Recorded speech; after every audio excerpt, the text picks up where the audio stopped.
Good afternoon, folks. This is Kimberly Jessica reporting in live today from Hollywood, California.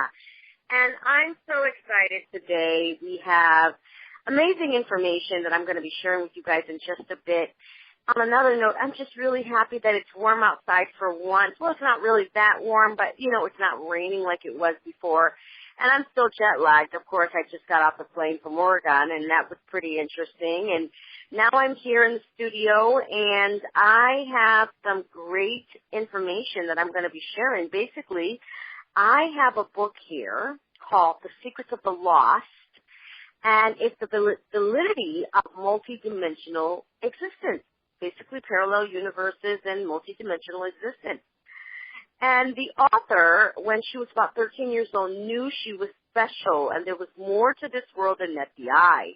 She was having visions of another lifetime, another place that could only be explained as clairvoyance. Though she didn't completely understand it at the time, she knew the young man she was seeing in her head was her, like knowing her reflection in a mirror. Inspired, she spent her life learning about our nature as spirit beings in an eternal existence. And when she discovered the award-winning TV show Lost, she saw an opportunity to use a metaphysical masterpiece as a structure for conversation about life and, more importantly, about life after life. In The Secrets of Lost, she uses the characters, plots, and themes of Lost to explain, or to help explain, what happens when a spirit leaves its physical body. Also woven throughout the book are numerous personal entries that chronicle her understanding of the eternity of life and our simultaneous existence across multiple dimensions. For fans of Jane Roberts, James von Praagh, and Anita Moorjani, I'm making sure I'm saying this name right, this book is for anyone seeking deeper answers about the nature of humanity. Ladies and gentlemen, we have none other than Reverend Gillian on the line with us. Gillian, are you there? I am here, and thank you. Just call me Gillian. Hello. Gillian, wow. Thank you so much for correcting me. Lord knows I don't want to butcher your name. It's a beautiful name, by the way. So welcome to the show. We're so glad to have you on. Thank you very much. What an honor. Gosh. Yeah. Wow. Yeah, this was a mouthful and a spirit full. I mean, this is chock full of spirit. I mean, I just got a cup here and it's glass and it's just a chock full of spirit. Tell us, OMG, so you're a medium also. So, wow, what do you want to share with us today? Because, this can go on for like 6 hours straight, but we only have a few minutes in between our music. So Gotcha. Tell us about you, Gillian. About me or about the book? Anything you want us to know. Because I can go on and on here, 6 hours. Well, first, I just want to say quickly that this book is really, it's a read it before you need it book. Read it. Read it. That's really why I wrote it. I wrote it originally just for my close friends and family. I said, what can I do to create that would be, show them how much, for one, that I love them, and two, make it so that there's not so much grief when a loved one passes away. That's what the... Can you give us a little bit more feedback on that? Because let me tell you something. Yeah. I was falling asleep the other night. My grandmother should have been 100 this year, and she died in 2000. I was falling asleep the other night. I didn't go quite to sleep. I was just laying there, and I could have swore, like I saw her in a hospital burgundy uniform, like it was a uniform that she was wearing. She worked at a hospital. She was skinnier. It was the same lady. She was skinnier and about in her 40s with her hair braided. And I said to myself, what in God's name? And then another time I saw her, with my eyes open, it was like I felt like there was a vision of her going into a Catholic church, but she had handcuffs on, like she was, in trouble or something like that. And then another time I saw her working on it. So it's like, you don't have to go on her per se, but can you give us a little bit more in-depth information or more details about what do you mean when you say it doesn't end when the body leaves the earth? Like so many people claim they've seen Elvis. You know what I mean? Like we can go on and on here. So please, by all means. Well, so first of all, it's about you and your grandmother. Did you say last night you were sleeping and you saw her in the hospital situation? And well, it was about a couple months ago, actually. Okay, but were you sleeping or were you awake when you saw this? I was in between. So it was like I wasn't sleeping yet, but I was in between the state of like drifting into sleep, and I literally saw her. You were in that place where we're actually free to travel and do astral projection, and you probably really did see your grandmother like literally. Like quite literally. And then also she could be showing you things. So, but you asked me a question, what do I mean that when our bodies die, we don't die? Is that what you asked? Yeah. How can I explain it? I don't know that I can prove it, except because I've just got this knowingness, and then I've seen a lot of things. I've seen, the apparitions. I've seen, the foggy figures without the bodies. And wow.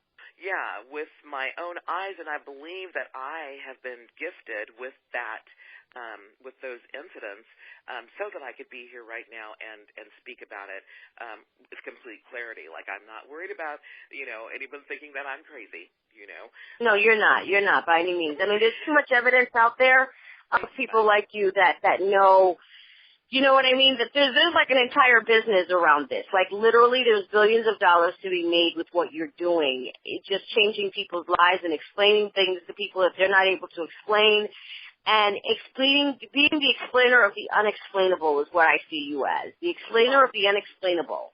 Thank you. Well, what you even find even in my book is that there are several different scenarios in terms of what actually happens for a person when they pop out of their body. I like to say I've actually been told by guys it isn't so much of a popping out, it's more of a floating, but I love it. I think it's kind of funny, pop out of your body. But anyway, there are different ways, and there seems to be steps that we go through when we make this transition, and coming back into an incarnation is like bam, it's like boom, really fast, whereas coming out of it and going into that life after life, that in-between life stage is actually a longer process, and it all depends, what's going to happen during that time all depends on you, depends on what you need in your life curriculum, and depends also on your level of consciousness, where you are, So not everyone has, like, The Lost Story, that TV series, it's almost kind of like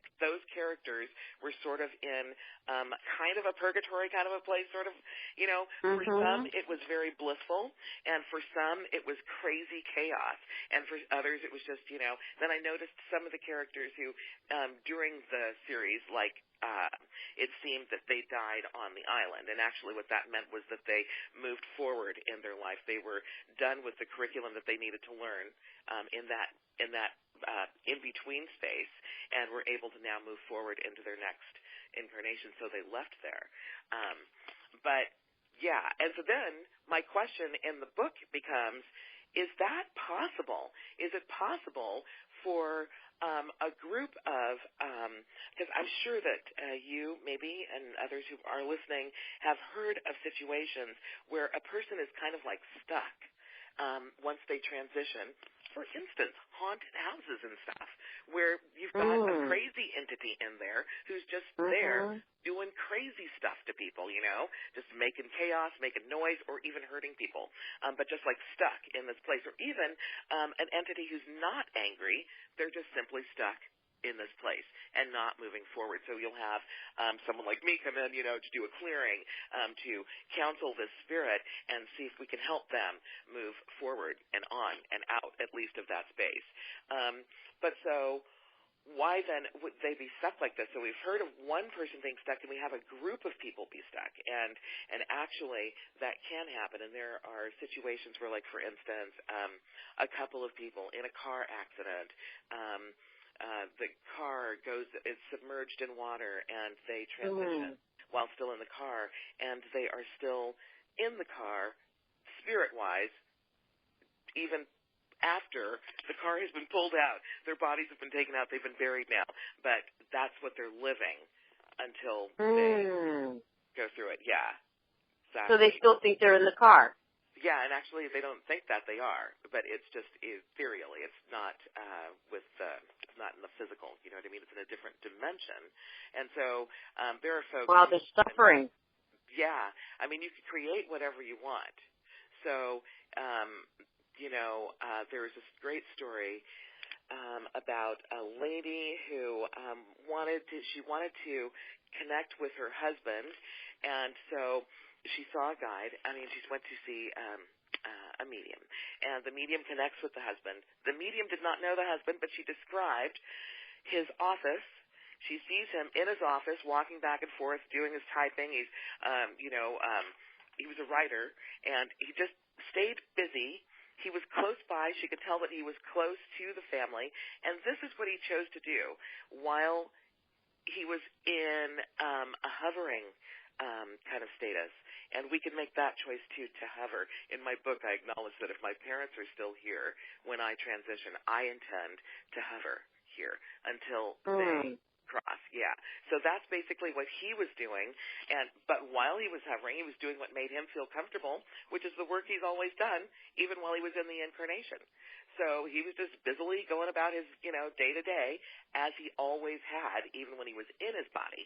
Now he's not in his body, but looks like it, but, he's on the other side. So you're saying that people can intend to do what they want when they leave? Yes. You don't believe that the whole religion aspect of it, where they go to heaven or hell or Christ or, purgatory or hell, that type of thing. I personally, so what the book kind of shows is that, if some folks kind of see it that way, then they can get their version of that. Personally, for me, I will not have to encounter hell. And I get to live. So for me, heaven and hell are states of being. And we go through those on the day-to-day, whether we're in an incarnation or not in an incarnation, depending on where we are, what we're going through in our life. Wow, that's quite interesting. Yeah. Well, you've got a lot of information to share. This is quite in depth. We would love to have you back on again because this could be like like a weekly series, little about 7-minute series on Secrets of Lost. This is huge. And this is amazing, Gillian. This is wonderful. Well, tell us how we can get the book and how we can get in touch with you. We will, and any last things, and we can wrap up. Sure, absolutely. Thank you. My pleasure. A lot of good, juicy stuff. How-to channeling. It's just all kinds of stuff in there. Oh, my gosh. How we create our masterpieces, how we are influenced by energies and sources outside of ourselves and create just amazing things, all kinds of stuff like that. So the book is available Amazon, of course, and it's The Secrets of Lost, The Validity of Multidimensional Existence. And then, of course, I'm Reverend Gillian V. Harris. And how to reach, I have a company that's called Bless and Clear Sacred Ceremonies. And we're a bunch of ordained ministers with the metaphysical edge, and we do stuff like house clearings and blessings and weddings and stuff like that, too, and a lot of counsel in the realm of metaphysics. So that would be blessandclear.com. And there, from the website, you can get our phone number and all kinds of stuff.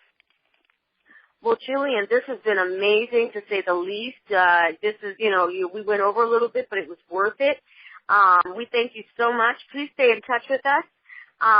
Folks, go on to Amazon.com. Check out The Secrets of the Lost, The Validity of Multidimensional Experience. Please check out. It's by Reverend Gillian V. Harris, MST, because there is another author with that name, so we just want to make sure that you have the right one. MST is the last 3 digits. Gillian, thank you so much for interviewing with us today on iHeartRadio. You are a fantastic individual, and we can't wait to have you again. Thank you, Kimberly. My pleasure. Thank you so much. Folks, this is Kimberly Jessica reporting in live today from the Glam Reports radio show on iHeartRadio. Thank you guys for listening in, and stay tuned for our next hit single that's coming up in the next few seconds. We're going to take a break, and we'll be right back.